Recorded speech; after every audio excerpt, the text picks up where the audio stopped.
کافرو صحابو گیر کړو. نو نبی کریم صلی الله علیه وسلم ورته دا څوک دی؟ وایي دا د فلانی قبیلې یو سردار دی. وایي ښځه دي مسجد د بهر یو ځای نی وایي دغلته یې وتړه د ستنې سره او د دې دپاره د طعام او د روټۍ بندوبست وکړه.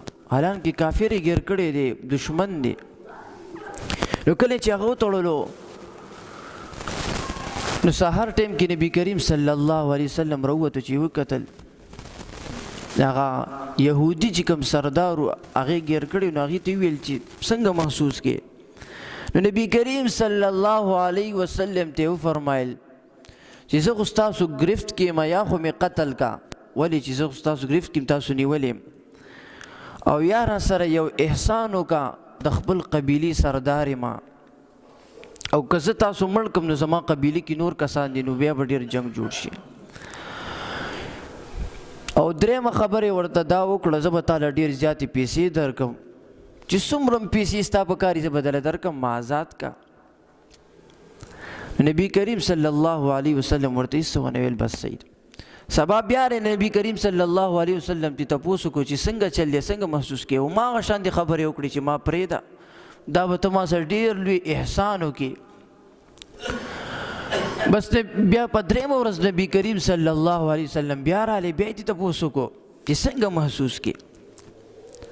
ما هغه شانې خبرې ورته بیا وکړې چې یا خو ما قتل که یا راسه احسان وکړه او یا به درله ښه ډېرې پیسې درکړم. نبی کریم صلی الله علیه وسلم صحابو ته ویل چې دا بس آزاد کوي بس پرېږدئ.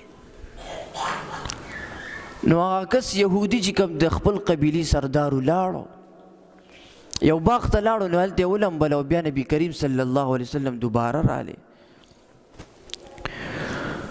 او نبی کریم صلی الله علیه وسلم ته وفرمایل چې یا رسول الله زه مسلمانېږم.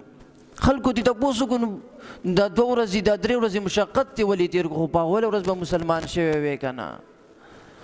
نو هغې ورته ویل په اوله ورځ باندې زه ځکه مسلمان نه شوم چې خلکو بیا به ما ته د خپل قبیلې والا خلک ویل چې دا ویرېدو او هغه یهودي سردار ته وویل وایي قسم دی چې دا 3 ورځې ما کم صحابو سره تېرې کړي زه خو تړلی شوی خو ما چې د دوی اخلاق وکتل او د دوی رویه او خوی مې وکتل قسم دی دا د کافرانو نه ښه اخلاق والا خلک دي.